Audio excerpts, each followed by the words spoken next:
Welcome to the podcast Hot Tracks with Cold Liquids, where we discuss the history, lyrics, and music of our favorite albums while drinking the best beverages. Each episode, one of us submits an album which we add to an ongoing ranking. At the end of the year, we will tally up each of our total scores to determine unequivocally which one of us has the best taste in music. What are we chugging on today? This week, since it's Jim Croce, I am drinking thyme in a bottle, like the spice. I just put it in a water bottle, and it's pretty rife. For those of you that don't know, I study lakes, and I was out on a lake today, and what is in my glass here kind of looks like the lake that I was sampling a little bit. I have my bubbly brand seltzer water, raspberry, and then I have my Yingling light, 99 calories, and my last sip of Coca-Cola. I just have lemonade. You should have brought something better. We're all stepping up our liquid game. Yeah, I know. But I don't know. It's like 90 degrees and lemonade just sounded good. Yeah, you know what? Like, I was gonna make like an herbal tea or something, but like it was too hot, so I just put it in some water. And you know, it's not that bad. Thyme in a bottle. But you're not drinking it out of a bottle, you're drinking it out of a tumbler. Yeah, you know what? I mean, you didn't have to out me like that. This isn't a visual media. Nobody was gonna know, but You yeah, didn't even put I a left my cap water on. bottle at work, so like this was the closest I had. This week we are talking about "You Don't Mess Around with Jim" by Jim Croce. This album was released in 1972, and the story behind it is kind of crazy. He'd been kind of moving around the music business for a while. He'd gone to New York to try and make it big, and he kind of gotten screwed over by the music business, and he didn't really know what he was doing, and they took advantage of him. He signed over like most of the rights to his music, and like he was making basically no money and playing all the time. So after that, he just quit, and he moved with his wife Ingrid to a farm in rural Pennsylvania. And he was just doing odd jobs or whatever, just kind of living paycheck to paycheck, whatever. And they were doing okay, but then that all changed when his wife told him that she was going to have a baby. And he's like, oh shit, like we don't have enough money. And he figured the only way that he could pay to have a kid was to make music again. So Mans just sits down and bangs out one of the best folk albums of all time. The whole thing's devoted to his kid, his unborn kid at the time. And after that, he has some chart topping hits off of that album, like "You Don't Mess Around with Jim" and "Operator," which were both in the top 20. And after that, he's a household name. He's touring every day. He goes on tour, and he's touring like 360 days a year. And he still really isn't making much money because he's already like signed the rights away to all his music, right? So he decides he needs to just go home and be with his family. But he decided he was going to finish out the tour. And one of the gigs on the tour was this one like small, I think a high school in Louisiana, where he had promised that he would do this gig before he got famous, basically. And they were only paying him like, I don't know, barely any money to do this. They had already agreed to it. And then like all of a sudden he's like one of the most famous pop artists of the time. But he still did it. He had a great time doing this gig, right? And he closes it off with a song off of this album, "Time in a Bottle." And that was the last song he ever sang, because when the plane was taking off in Louisiana, the plane clipped some trees at the end of the runway, and that was it, and he died. And actually, they didn't release Time in a Bottle as a single before he had died. But after the accident had happened, they released it as a single because it deals with mortality and everything. And it kind of gave the music new meaning. And it ended up being probably his biggest hit. It was, I think, his first #1 was after he died, which is kind of sad. But in the end, he was able to provide for his family, and his wife fought for the rights to his music for a long time. And they finally got what was coming to him. And that's the story of Jim Croce. So It's pretty neat. yeah, R.I.P. Jim. You're a real that was one. probably like, it's a long story, right? But I feel like, especially with Jim Croce, it's hard to separate the music from his life because he writes about his life. And him dying when he did kind of became part of the lore of his music. Like, he was probably a bigger hit in death than he was in life. Not that he was he was a household name, but from what I've seen after he died, like, any radio station you were on, they were playing his music for like weeks on end. Yeah, he was a real one. Yeah. They don't make him like they used to. Yeah. I mean, honestly, in some ways, I kind of feel that way just because folk music is so much about like the working man hero, like blue collar heroes. And it's kind of weird nowadays because a lot of artists probably, never actually had a blue collar job. And it's kind of disingenuous that they're like talking about this, right? But Jim Croce was like working, like laying cement and stuff and construction, just going from job to job. And that was what he was writing about. And there's kind of an honesty to his music, I think. What? He is a college educated man, though. He is, yeah. That is true. It is a little strange. How blue collar can he really be? I mean, I was already say that. Like, for 10 years, he was like laying cement and stuff, though. I know he had a college education, but still, he grew up in like a working class family, and that he never had money in his whole life. Like, but yeah, that is interesting. He did go to Villanova, I think, and he was a disc jockey there. He ran a radio show. It's kind of interesting that there's like so many themes of like, I guess, Americana of like the early like first half of the century, like stock car racing. Yeah. Talking about Georgia and like not fitting into like the urban East Coast cities, a lot of like very Southern Americana. Yeah. And then he's from like Philadelphia and went to Villanova. It's still like, it's like South Philadelphia though. Like, I mean, yeah, there's something weird about that. I think it's like his dad really loved the like Americana and stuff. And that was like what he was listening to growing up, bluegrass and everything. I just kind of assumed that he was from like either the South or like Midwest, Great Plains or something, something like that. Yeah, it is a little weird. Villanova.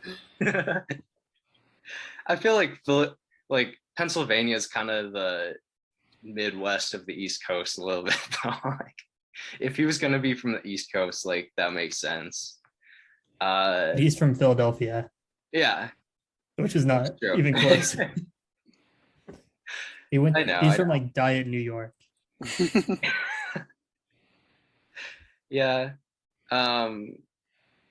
I wonder if some of that too, like a lot of his music reminds me of Woody Guthrie, kind of like just going around the country writing about working class life. And what's kind of interesting about that is he was friends with Arlo Guthrie, was Woody Guthrie's son and also a musician in his own right.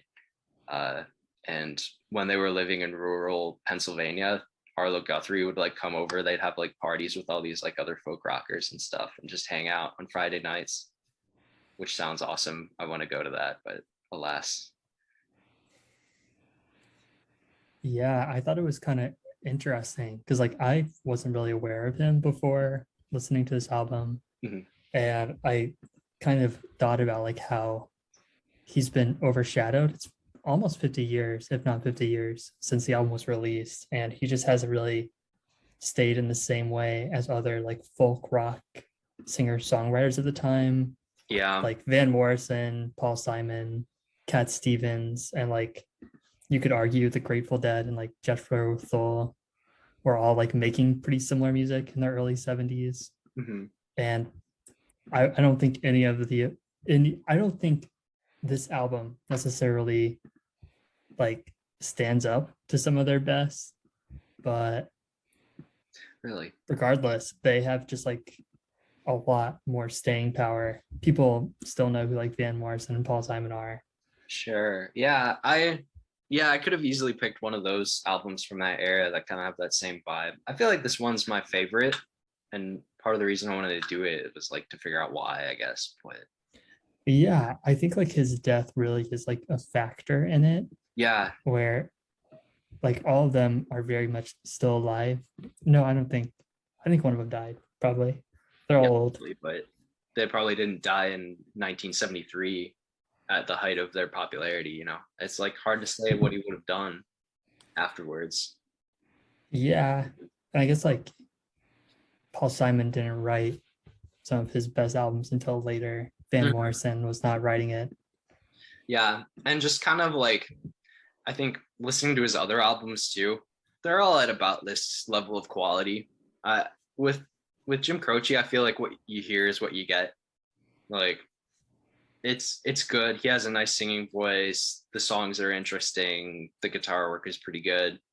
I don't think he was going to come out with Graceland. You know what I mean? But Mhm. I get, who knows? To me, my favorite part about this and what kind of, it doesn't separate it from other folk music because this is an integral part of folk music, but it just really stands out to me is just the narrative effect that his songs have. And that's true of a lot of folk music, but I particularly liked the story that he was telling with this album. Yeah. Like the album as a whole or on specific tracks?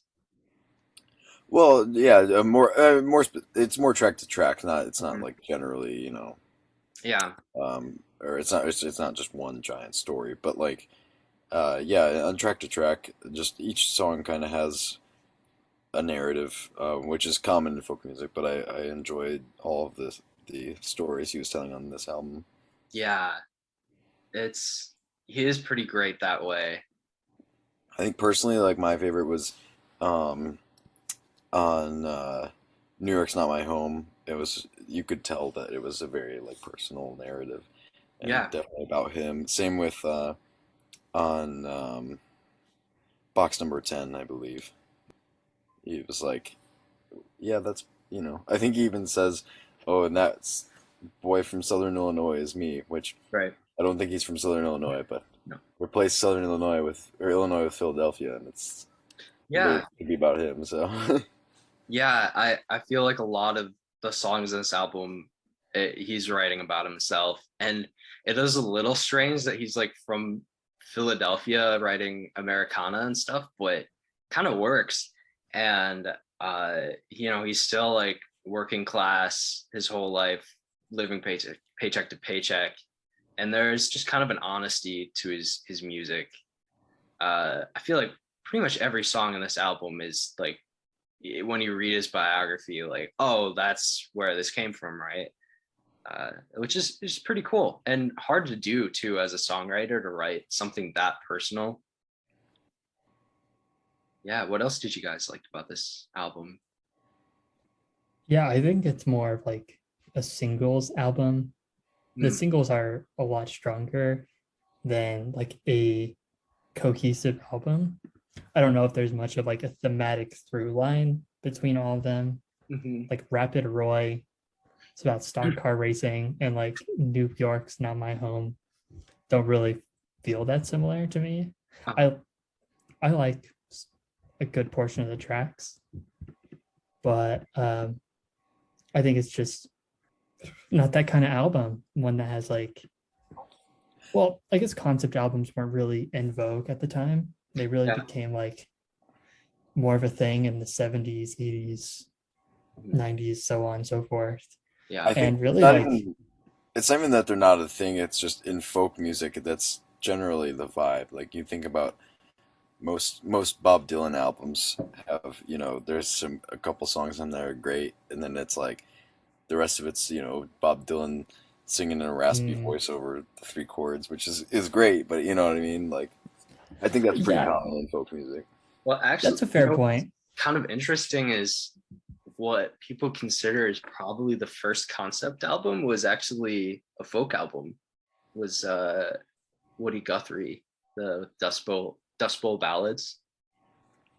Which is Interesting. just like, yeah, I don't know. That's just a little bit of like album trivia. I'm not saying you can't have a Okay. concept album with a folk album. Just that like the more mainstream like concept album was happening in like prog rock and with Yeah. like rock operas and stuff like that during this time.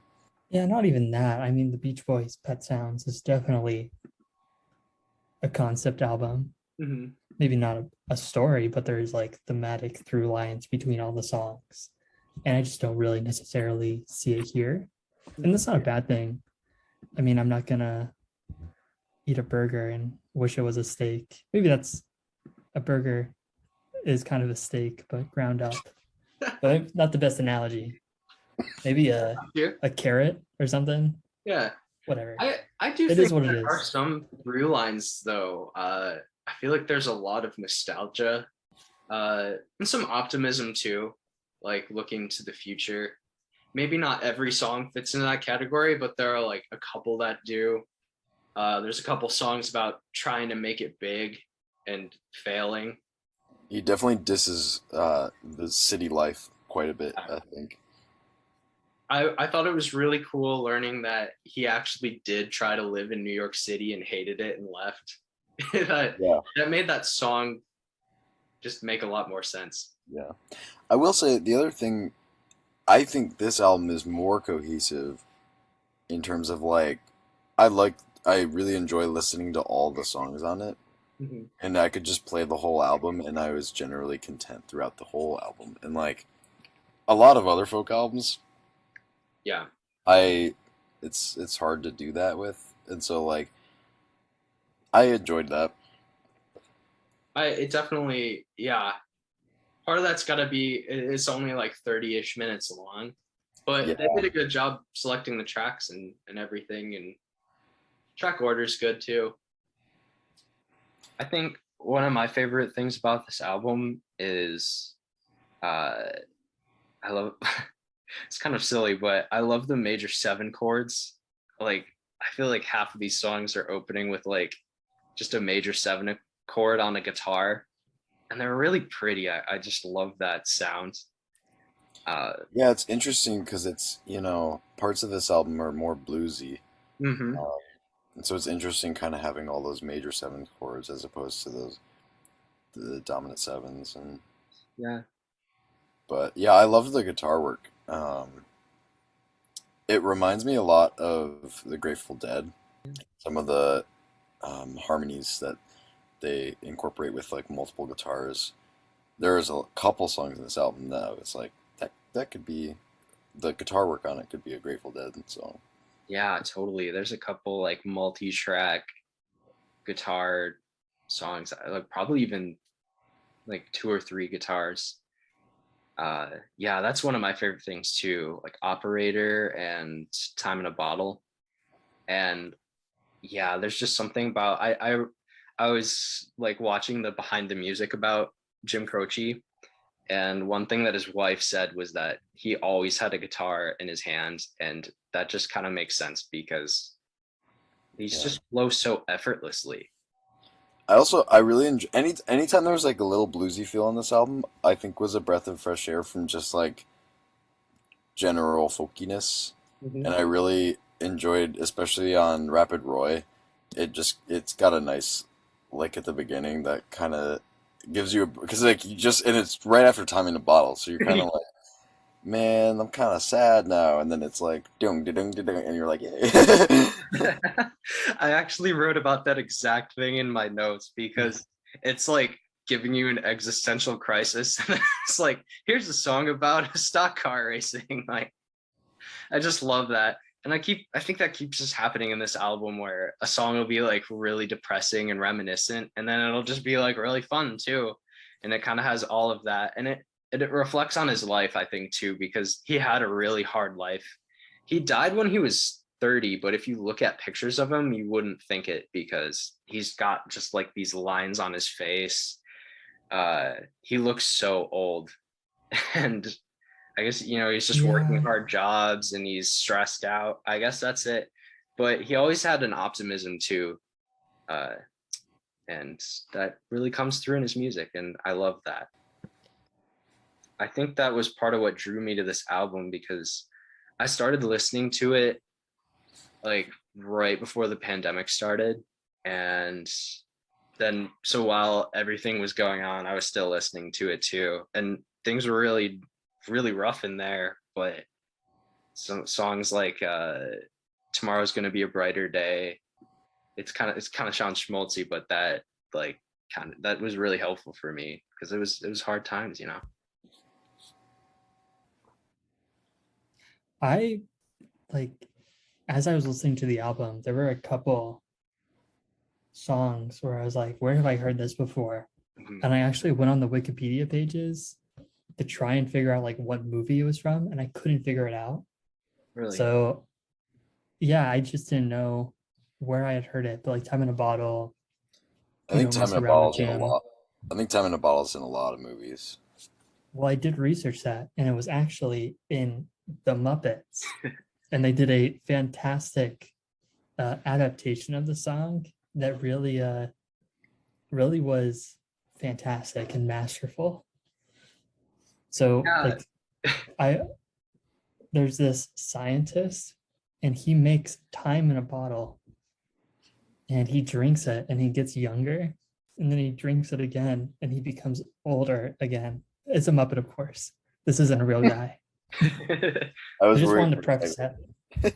Yeah, that was so that honestly like screwed me up and I was not prepared for it. Like, yeah. But Because yeah, sometimes we'll have to Nick drop feels like a Muppet. link to that on Twitter or something because that was cool. It's kind of nice because I doubt that movie or that song actually like has a music video. Early 70s, probably not. So it kind of functions as its music video, I guess. Yeah, it led me down a rabbit hole of like a bunch of other Muppets music videos. And there's one of The Gambler by God, what's his name? And they have like this really scary Muppet that's like very human like. And I was like, who greenlit Kenny Rogers. Yeah. Rogers. That's a good album too. We could do that someday. I got the link to it. I'm gonna drop it in the chat. No. All right. Anything else y'all liked, or should we talk about dislikes now? Well, I've been sprinkling in dislikes this whole time. Okay. I'm not a hater. Okay, maybe I am a little bit of a hater. But I did like this album. I haven't Yeah. disliked any of the albums so far. I think like one thing is I liked how fun some of the songs were. Rapid Roy is really fun, and that's probably whenever that song comes on. It's really fun. I don't know. I think NASCAR and like stock car racing as a whole is kind of fun. Yeah. I love the line, like, what is it? He's going 130 miles an hour staring at the camera with a toothpick in his mouth.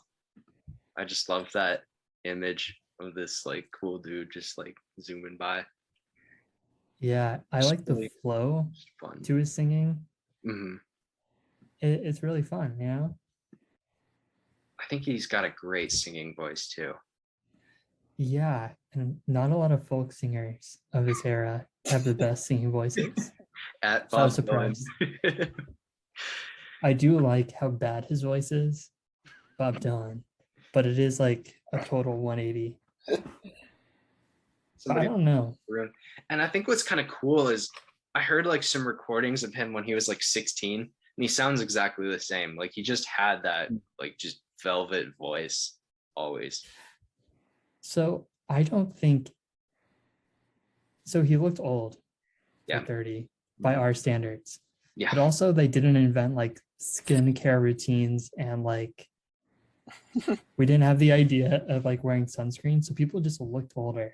That's And true. I think it's yeah. also like the idea of like that's the 70s look. And people think that like people in the 70s are older. Mhm. But at the time, I think that's just what 30-year-olds look like. He like I remember seeing some interview about him where he like looked at himself in the mirror and he's like, oh my God, I look so old. So I think even by, I mean, you're right. Yeah, it was hard living, but still, even for the 70s, he looks like 50. Yeah, Yeah. that's true though. Well, I I've mean- heard that like my grandmother says that too. She's like, man, everybody with like their beauty care routines and stuff. She's like, when I was a kid, people had like smallpox and stuff still, like scars from that. Like, He was also enlisted in the Army National Guard and served in Vietnam. So oh really? I didn't know that. He was in Also, Vietnam. he toured for 360 days. Like, I feel like dying after flying to Wisconsin and back. So, like, doing that for a year, Yeah. I think that ages you like quite a bit. Oh yeah, for sure.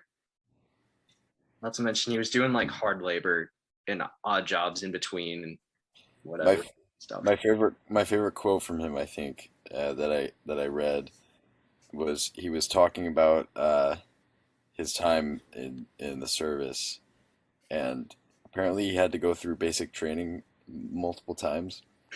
And he said, "This is the quote." He said he would be prepared for if there's ever a war where we have to defend ourselves with mops, then he would be prepared. Which I think That's is a pretty great. good quote. Yeah. I mean, he seems like a pretty cool guy.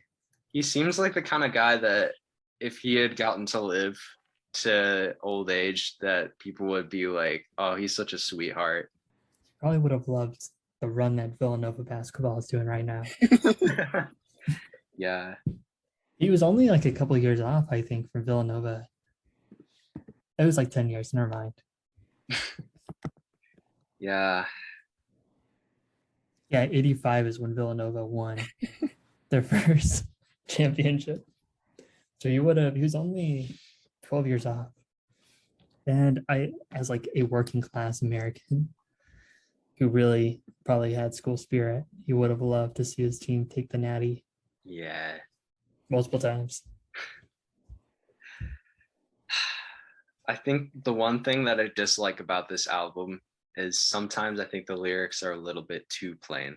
I know it's folk music and it's supposed to be like that, and you know, maybe that's a feature, not a bug. There's certainly a place for like having simple lyrics, simple tunes, especially when you have a beautiful voice like that. You know, you kind of want to just be crooning, you know, whatever, and let that shine.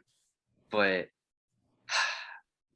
I think he leans a little bit too hard on using names for rhymes.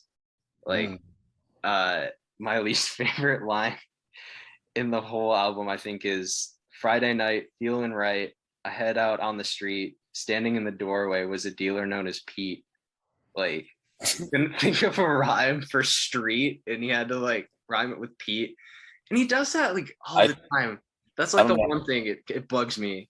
I kind of like that. I think it's fun, Yeah. and it paints a picture in my head and a story because then I'm picturing Pete Yeah. standing on the street. So I kind of it's enjoy fun.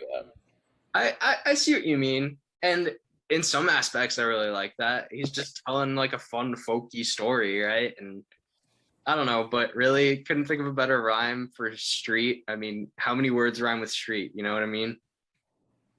I'm surprised don't you know. picked that one I can. when Oh, sorry. Go ahead. Rapid Roy, that stock car boy, is literally the name of the song. And you're like, I really had to dig deep for this one. Well, I don't know. I like it. I think it's fun. He does it a lot. I could have picked any, but that was kind of the one where I was like, yeah, I'm gonna hard disagree with you. I enjoy that. I don't know. I think a lot of times I tend to think that folk music sounds really plain, and not necessarily in a bad way, but I'm kind of like I just kind of get a little bored with it if I'm listening to like a whole album. And I didn't feel that as badly on this album. It was way more like and I think part of it is the length, but also like I was way more intrigued by it. I don't know. It kept me like listening.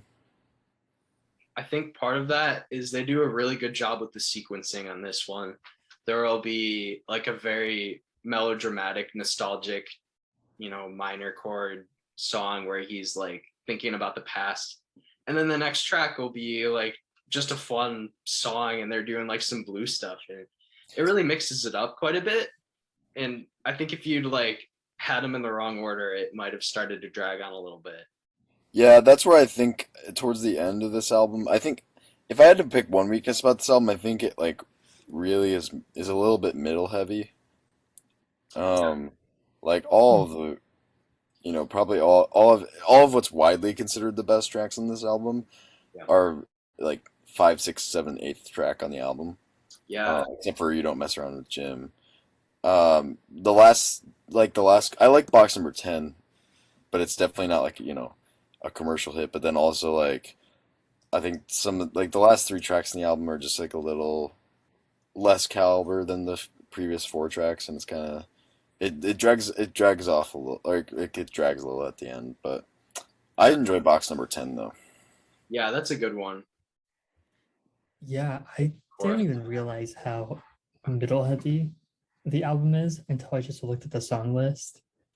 And I was like, that's a true statement. I can't really even remember some of the songs from the end. I would definitely agree with that too. And this is an album that I've listened to like a million times, right? And I think sometime like, you got like Don't Mess Around with Jim, and then like, 2 and 3, I'm kind of waiting for like the album to pick up a bit. They're all pretty good, but I will say at the same time I could have been coming in with like preconceived notions too, because going in the only songs I knew were Photographs and Memories, Walking Back to Georgia, Operator, and Time in the Bottle. So well, the other thing is like at the time, Time in the Bottle was not supposed to be a single. Like they released that after he died,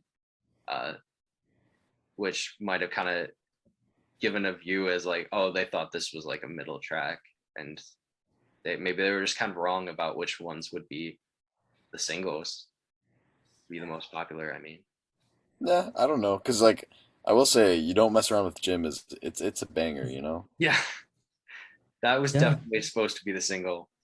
Oh, you know what else is kind of funny?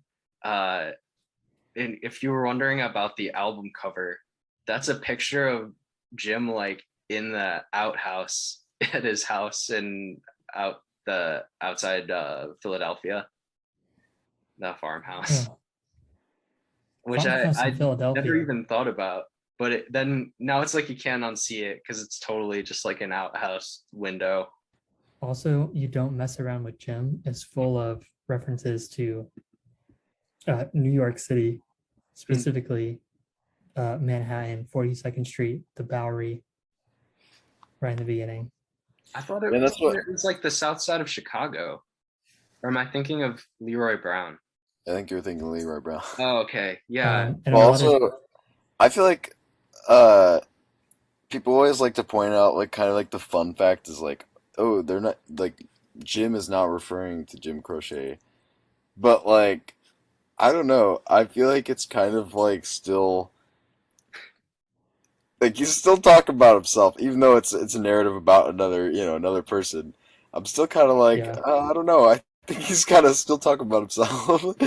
Yeah, it definitely, like, can't be an accident.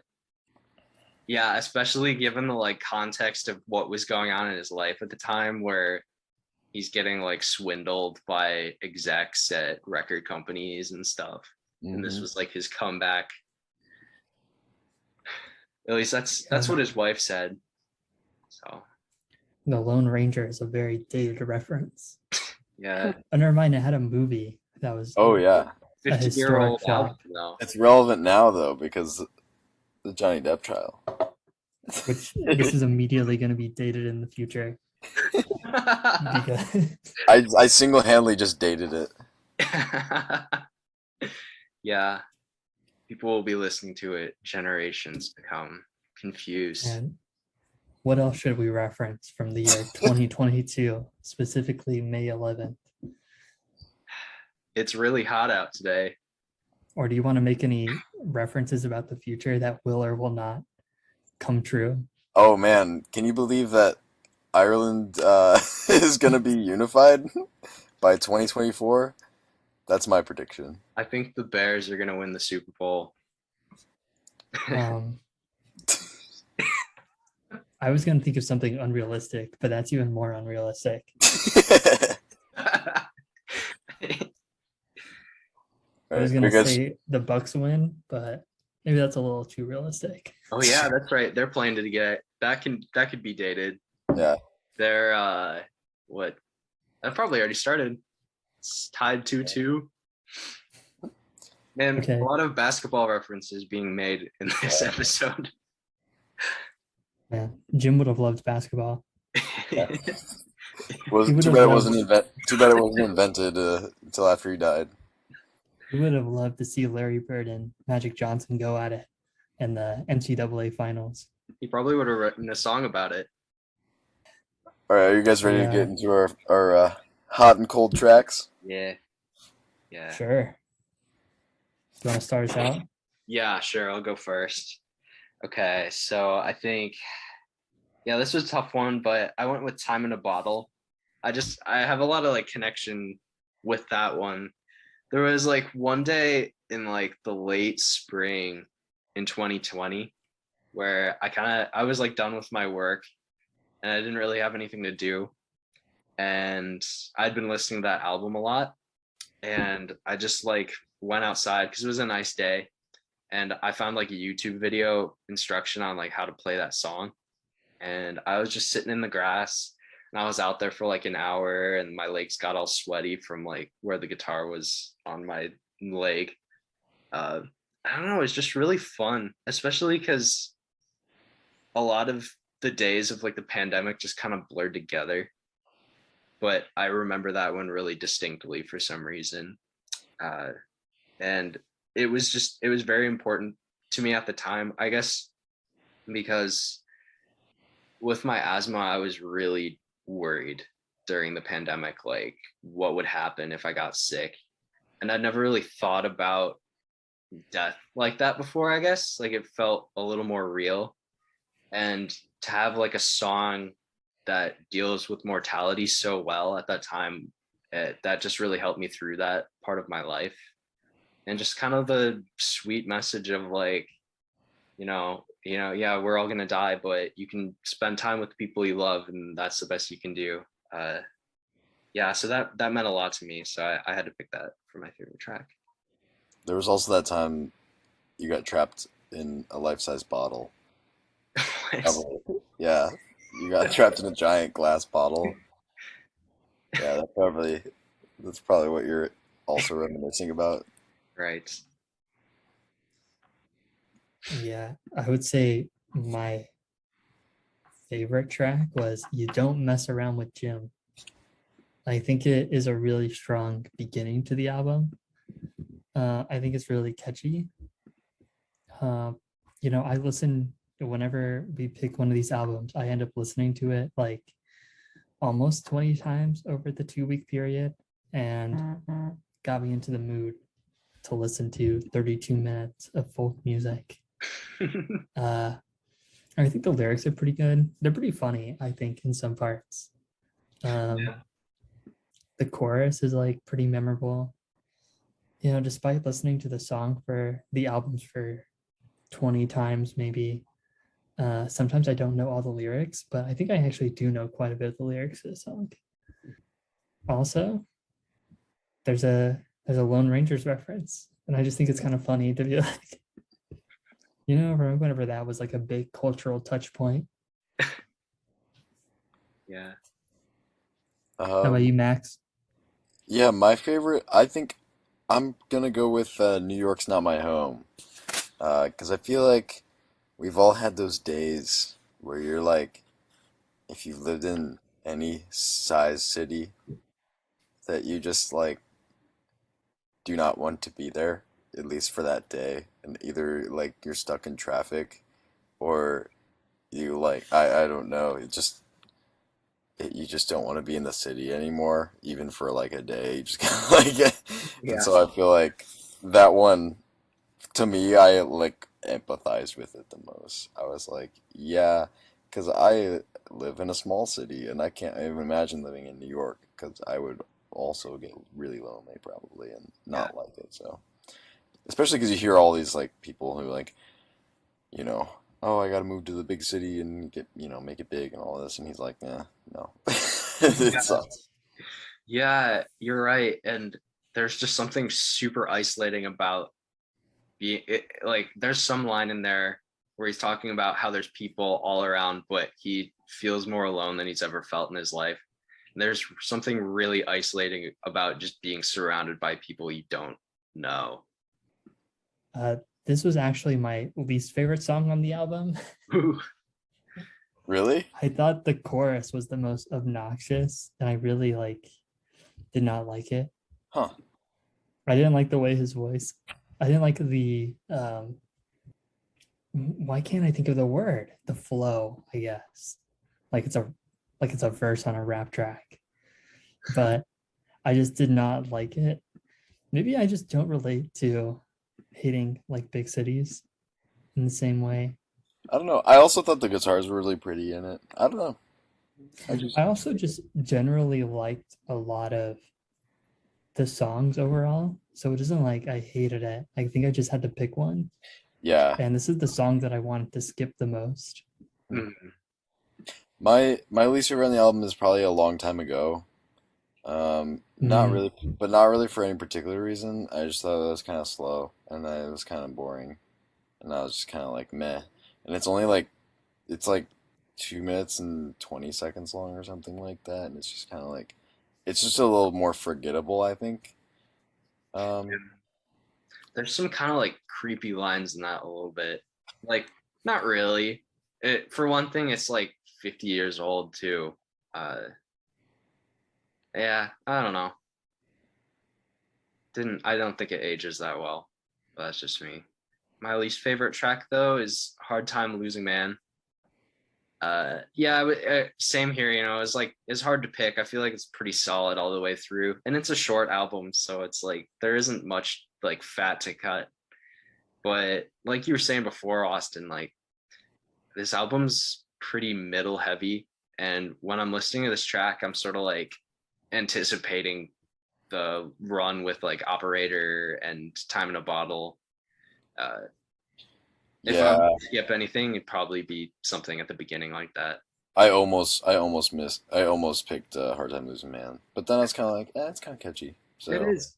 And it's fun too. Like it's got some really funny lines, and it's still that like narrative you're talking about. I don't know, it's funny the line where he's like trying to buy some weed, but he buys some oregano by accident, getting swindled.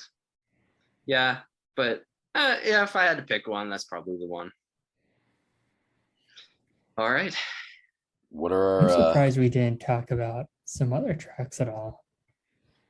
Like Yeah. I thought Photographs in Memory or Operator were going to be talked about at all. Yeah. So I'm really wondering like why did none of us pick either of these? Like I was really close on picking uh Operator because I love the chorus on it. mhm. I actually really enjoy Photographs and Memories too. I think it's probably the most underrated on the album. Except maybe I like Box Number 10 as well, but I really enjoy the chorus on Operator, and that probably is the point of the album that gets stuck in my head the most as well. Yeah, I almost picked I Rapid Roy, the stock car boy. I just like always think about it. And I really like the lyrics. I think it's like a kind of an interesting time capsule because like NASCAR as a whole was getting like really big in the US. Because it was like big, I guess, in like the South, specifically the Southeast. Whenever it was just like old like prohibition racing cars that were then like ran around Daytona and like North Carolina. And like right around this time, it started getting televised, and it's kind of interesting to like Yeah. hear about him talk about it in like this loving way. It was kind of a coin flip. I almost picked Operator. That's one of my favorite too. All the like guitar lines layered on each other, they're really pretty. Like some just playing up the neck and stuff. Some very like skillful things to be doing on an acoustic guitar. You can tell they know the fretboard, and they play some just really pretty lines, and they kind of come off like they're just off the cuff. Like they're just, oh, what's something pretty I could put on top of this as like a filler, right?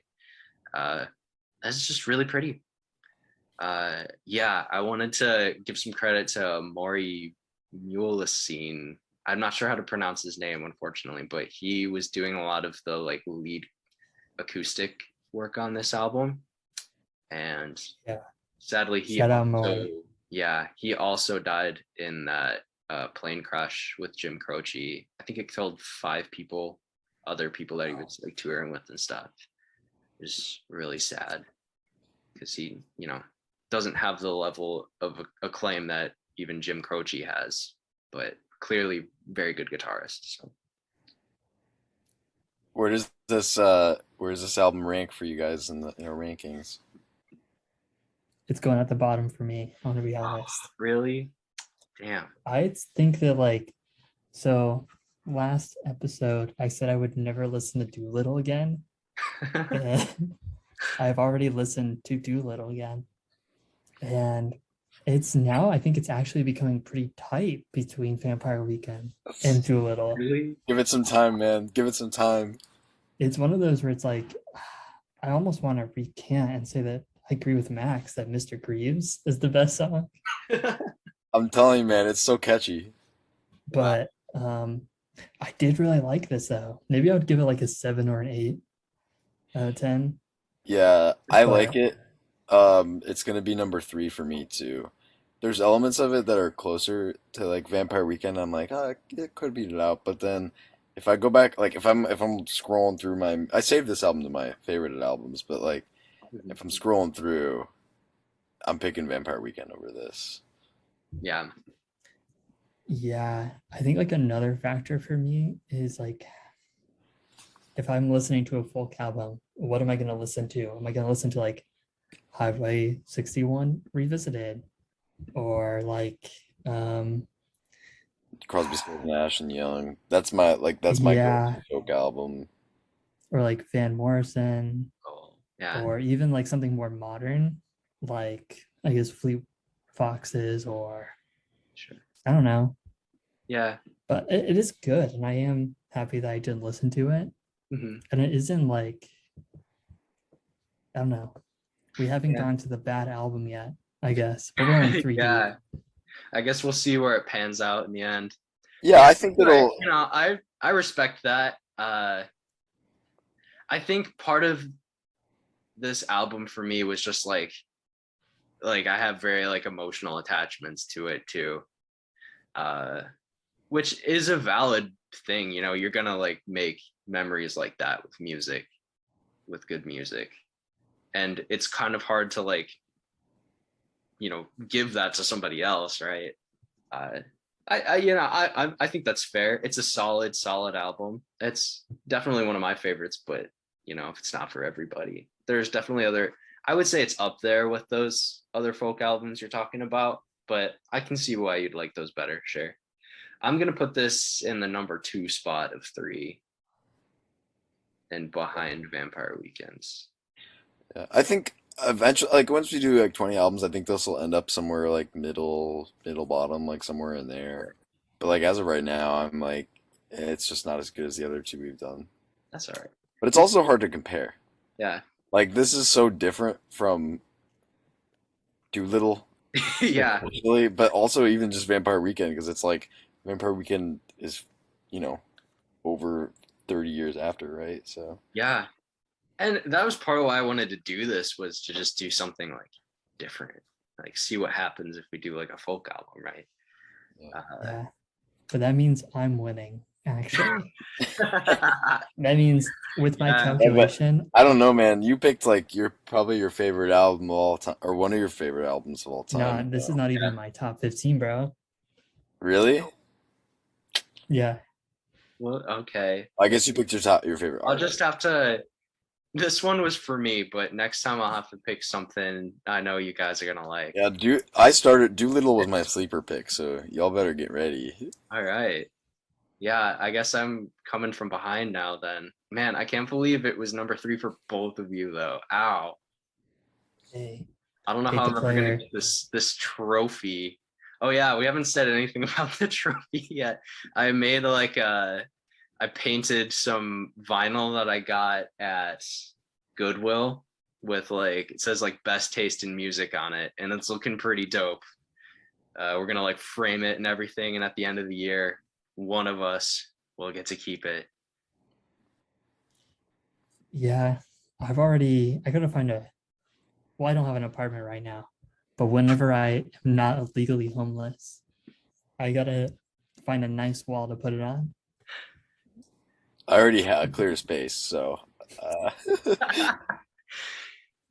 Uh, what album are you doing next week, Austin? I've been telling you all week that I was gonna be doing one album, but in the last 30 minutes, I decided to change it to Is This It by The Strokes. Okay, never mind. After Guys, cut Nolan. this. Cringe, Okay. cringe, cringe, cringe, Okay, cringe. cringe. version. I gotta figure So out now if I'm I can gonna- pick the suburbs, and then Nick can be left with with dog shit. Okay, guys, I changed my mind. We're gonna roll back 3 minutes. I think I wanted to pick an album that I think is really I have a personal history with, and it's The Suburbs by Arcade Fire. Very timely, It's as they just released a new album. Yeah. Cool. But I really thought you were gonna go with Is This It by The Strokes? That's a really interesting thing you just said. I really went back and forth, but I actually changed my mind about like 2 minutes ago. And I think that in my soul, I decided that The Suburbs really is like a great choice for me. Hey everybody, thanks for listening. If you liked this episode, be sure to like and subscribe. Follow us on Twitter at HTWCL to see memes and updates on the show. And we'll see you next time. We'll be uploading every 2 weeks on Monday nights.